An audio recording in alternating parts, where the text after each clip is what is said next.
What is up, everybody? It is the IDP Underground. It is the IDP Underground. I got kind of shocked there. There was no intro. I was kind of just staring off into space. So, welcome.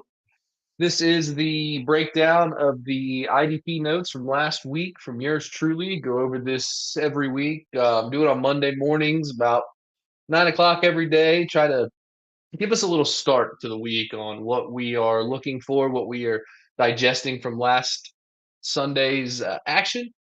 Well, we're going to start with kind of what everybody's talking point would be this week, and that's got to be Myles Garrett.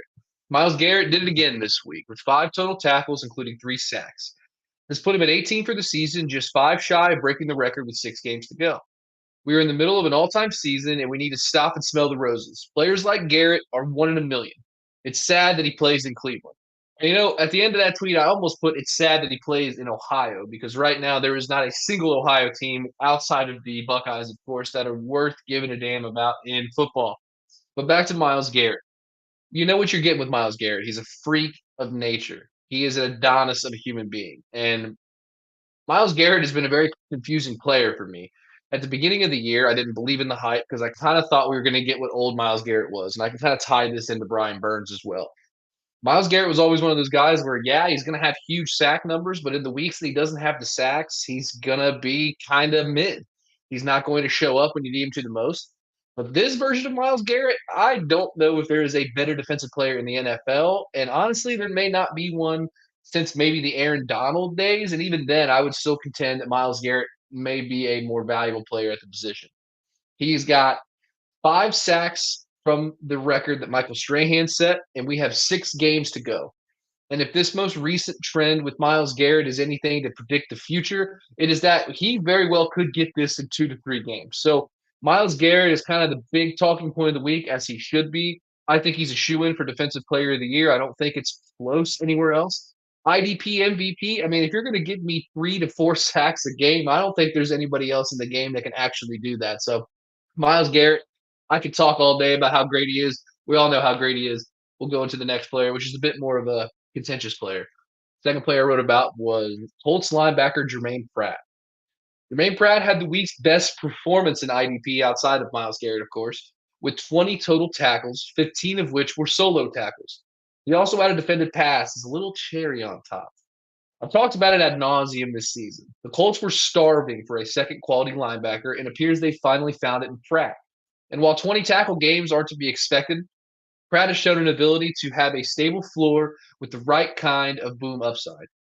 This is no shock to IDP manager. Jermaine Pratt was always kind of the secondary man in Cincinnati when he was relevant in the IDP space behind Logan Wilson, but he was still a quality linebacker. He was the type of guy that you could put into lineups and you knew that you weren't going to get a zero. And ultimately, in IDP, that's kind of my main goal is to make sure that they are players on the field scoring. But Jermaine Pratt has excelled specifically in a Lou Anarumo style defense. That's where he played his last stint with the Bengals when he was a very productive IDP alongside Logan Wilson. Takes a brief little hiatus to the Raiders. Doesn't do what everybody kind of wanted him to do. Now he reunites with Lou Anarumo in Indy, and it has been fantastic. The first few games there, you're not getting the big giant boom weeks. You're getting more of like the 7 tackles, 5 tackles, 6 tackles. So it's not going to win your week. It's not going to move the needle. But this past week shows you what Jermaine Pratt has in his bag. And what he's got in his bag is 15 solo tackles. Solo tackles, if you play in leagues like I do, it's typically twice as much as an assist, right? Half tackle, full tackle. So 15 solo tackles as opposed to and having 20 total tackles as opposed to splitting that up like 10 and 10. I mean, you're talking a difference of 8 to 10 points on a player. And that can swing matchups. And you don't expect players like Jermaine Pratt, who's probably your linebacker too, maybe even a linebacker 3, depending on your depth. You don't expect players like that to win matchups. So when they have that ability in their bag, that's when you have to find roster spots for them. And if you can't wiggle him into the starting lineup, I get that. But he is at minimum a bench stash and a quality bench stash at that. Love Jermaine Pratt.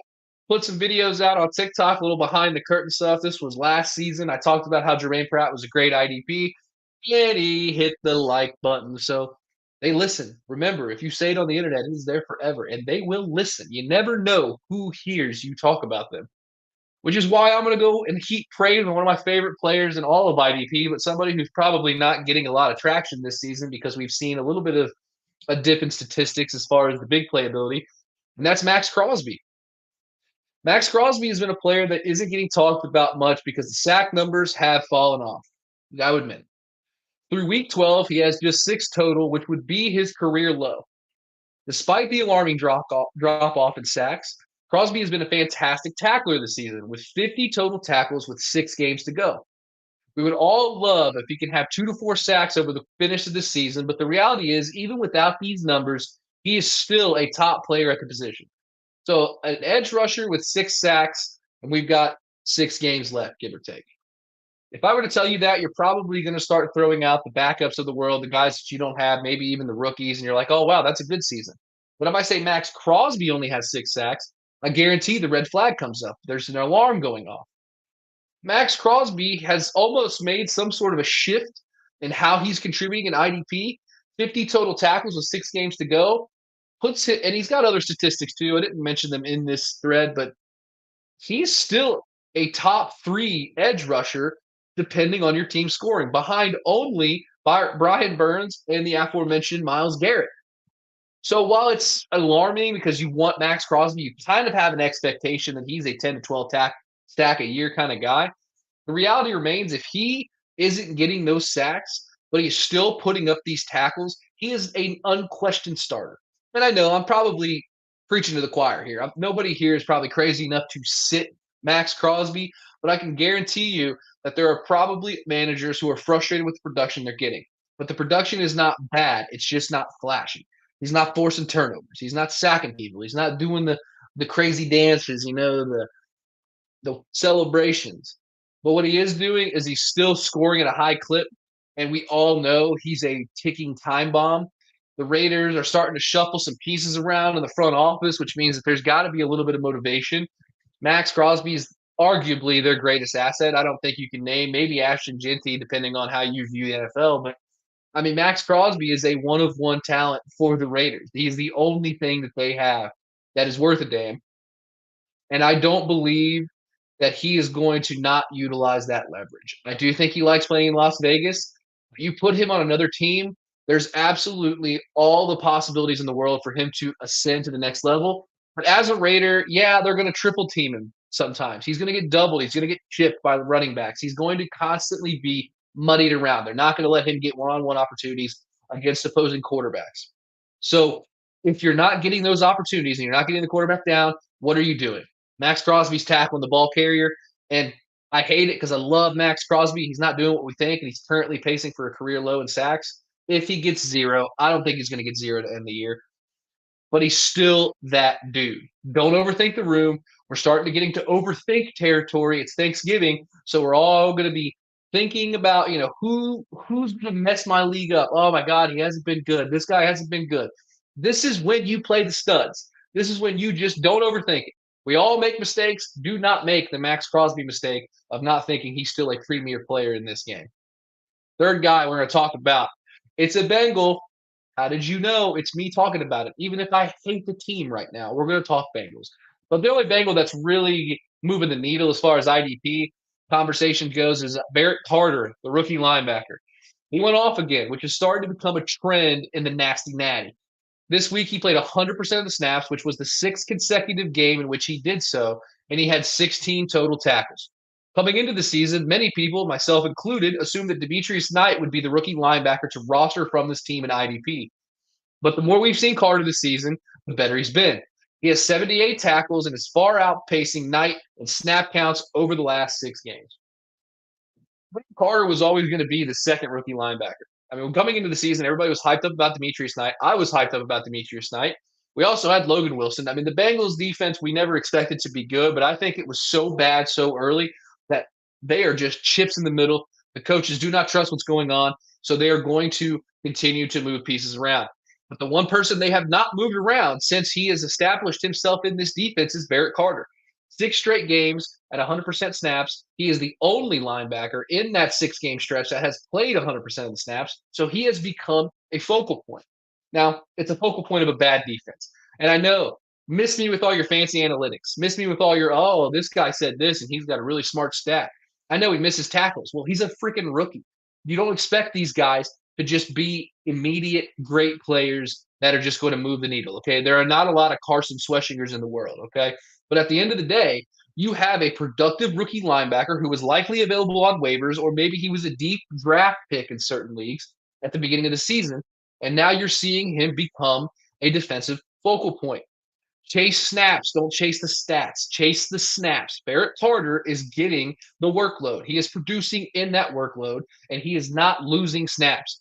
This Bengals defense is volatile. They are moving pieces around because nothing is working. But the one thing that they are not moving around outside of Trey Hendrickson, we'll see if he ever plays again. But outside of Trey Hendrickson, the only person that's routinely played 100% of the snaps is linebacker Barrett Carter, and he is a rookie. So I don't see him going anywhere anytime soon. I think that with the team moving off both Pratt and Wilson, they are just new back there. And somebody has to take that job, and they are cheap right now. So they are going to try to rotate these guys around, but Barrett Carter will remain on the field. So take your chances with him. If he's still available in some of your leagues, he needs to be on your bench. Dynasty formats, I guarantee he's gone. But if for some reason somebody's willing to give him up, I would buy him. You could probably buy him low because there are a lot of ugly advanced analytics stats out there. But like I said, in IDP, man, throw these stupid analytic stats out. Throw them out. The green dot is overrated. I love the green dot. I think it's a good thing to have. It's going to guarantee you time on the field. That's the best part about the green dot. But to me, I can follow other players who don't wear the green dot that are also on the field. So yes, it's awesome green dot, but miss me with these analytics. Is he on the field and is he producing in those spots? Sorry for the tangent. I know there are some green dot lovers out there. I'm just not one of them. I think it's just so overrated. Next player we're going to talk about is Vikings linebacker Blake Cashman. He's a must-start player moving forward. He has had just 2 games under double-digit tackles and 7 games played this season, and he had his season high this week against the Packers. I have been incorrectly hesitant starting him. I just have not been able to pull the trigger, but I have now seen the light. I am enlightened. I know what I am getting. I am going to Valhalla. This Vikings linebacker has enlightened me. He is a set and forget guy in any IDP format. Big play, standard, 1, 2, 3, whatever you call it. He has to be in your lineup. And he's likely going to carry you unless otherwise underwhelming rosters to the promised land. I'm going to reread that because I butchered it. Regardless of scoring, and he's likely going to carry your otherwise underwhelming roster to the promised land. Take Cashman to the bank. Now, Blake Cashman got hurt.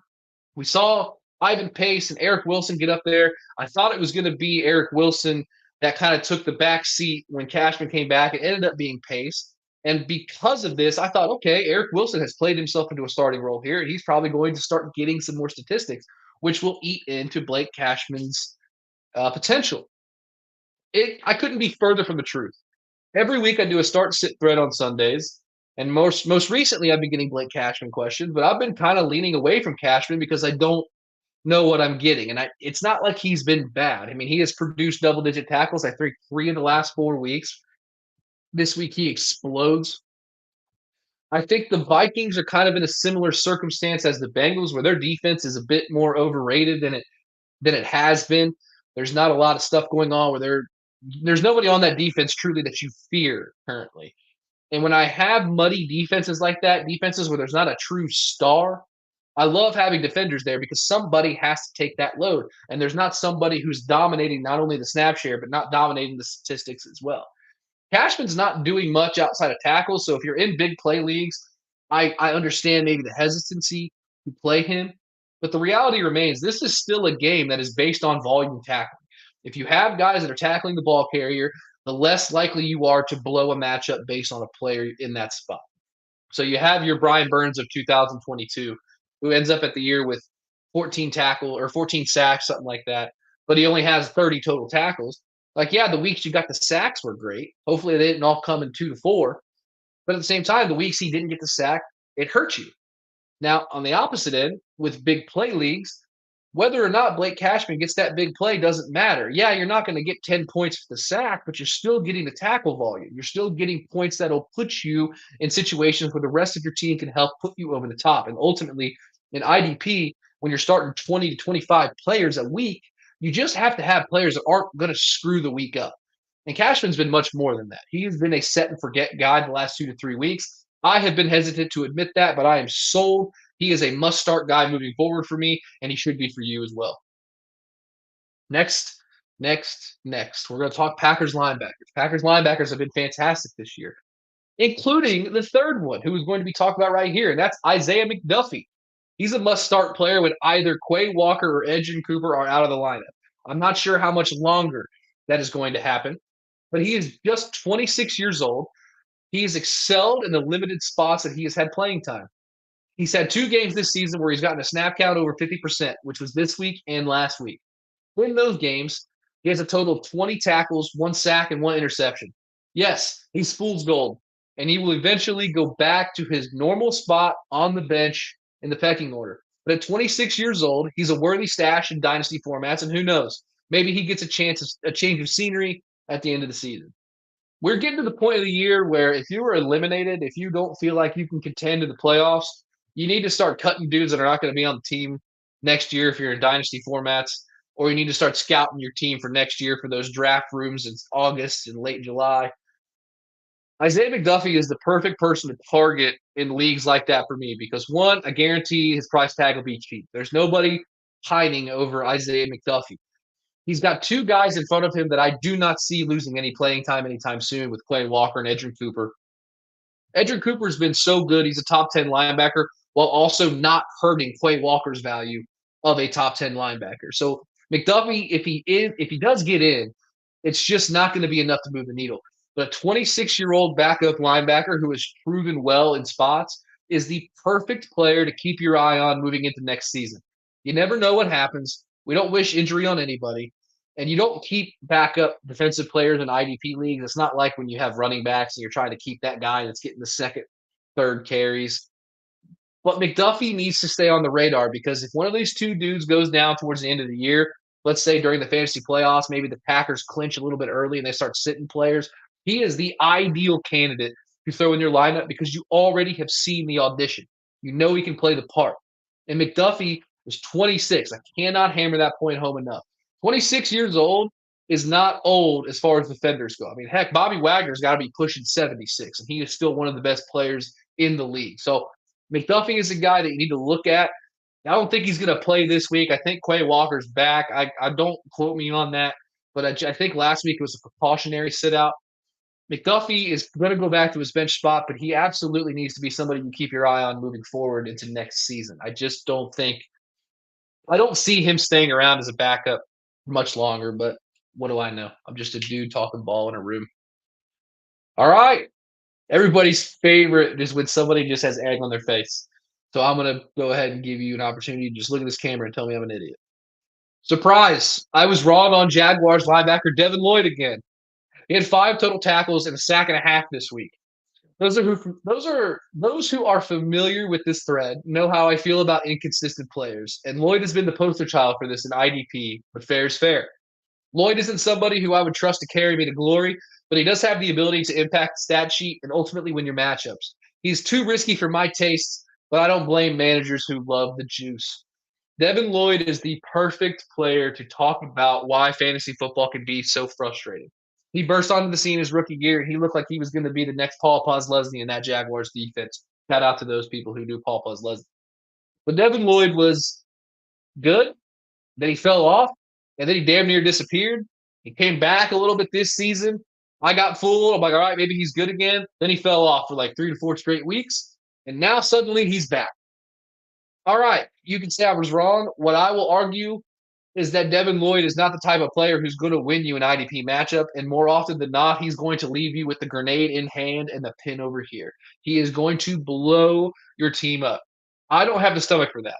Unless I've got a super deep team and I feel like I can take risks, or maybe I'm just decimated with injuries, he's got to be an every week starter.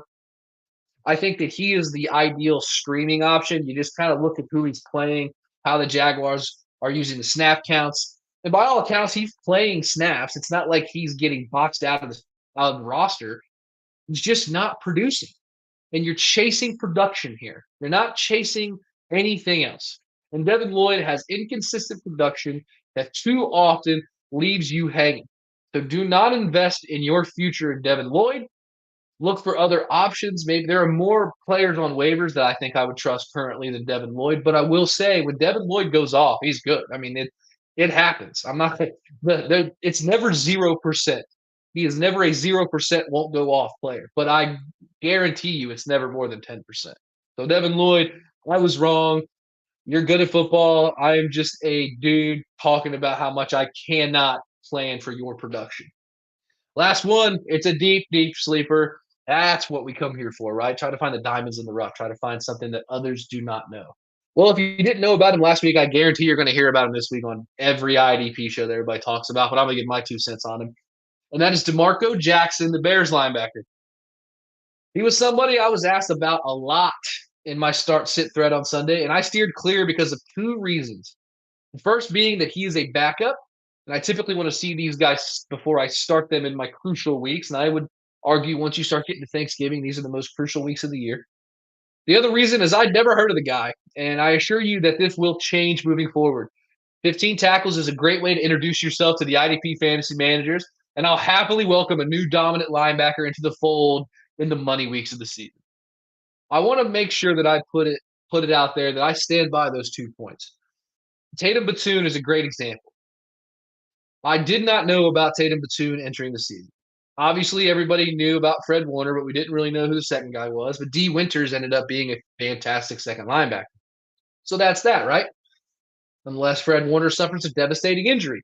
Okay, somebody's got to play in his spot, but is that guy, a practice squad player, going to go in there and give me Fred Warner production?